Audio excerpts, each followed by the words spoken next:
Hey guys, Ian Judge here from Cairns Freedom School. I'm here with my mate Matty Knight.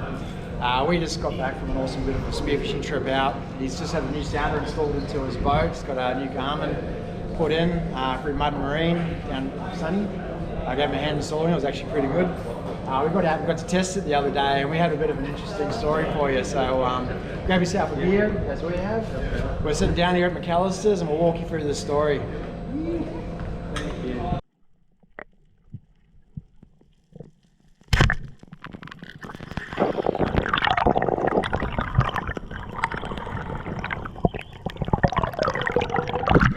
So Matty hasn't seen this footage yet, so I'm going to hit play and show you what sort of happened after that. Anyway, so I look to my right and there's this stonking Spanish mackerel that just starts swimming past. I'm like, and I just sort of lost my shit and I was like, oh, where's my gun? Oh no, and then there's already a shark through it. So I've looked behind me and there's Ant, like this, just like, yeah, letting the reel off. I'm like, oh, you beauty, excellent.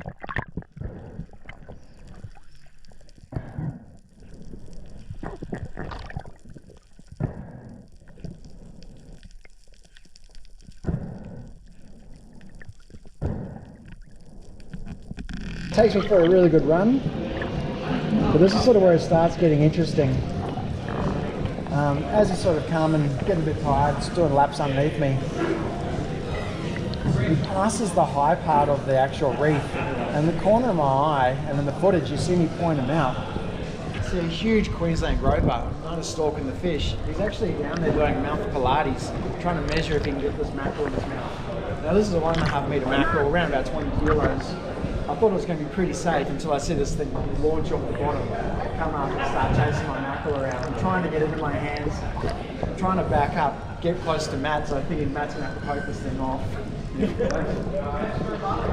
we go, comes right up, I see that. And just there, I slapped the surface of the water with my hands and turned around. I don't know if you guys have ever had one of these grab your fish before? Yeah, no. It's pretty unique. Meanwhile, I'm sort of like, oh, well, he's got a good mackerel, so I've gone down the bottom to get my gun and load it as I'm coming up. So I'm not even paying attention to what's going on here. I'm freaking.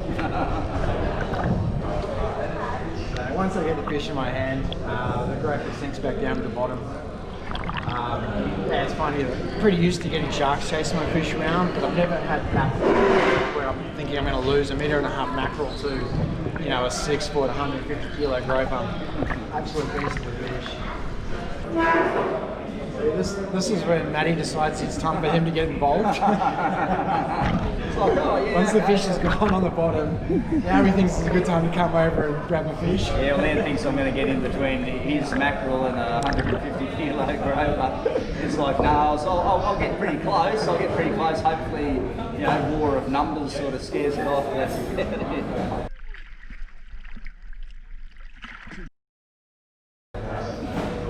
So guys, like I always say, spearfishing is a team sport. It wouldn't really happen without, you know, Matty was doing all the burling. I had the teasers out, big shot the burling. We have a boatie, keeping an eye on us, following around. We always dive one up, we always dive as a group together. It's a way to keep it safe. And definitely having a bit of pressure on the sharks and other fish like this is a great way to keep your fish safe. And Stag Patches is pretty notorious for sharks as well. As soon as you hit a pelagic there, sharks come in.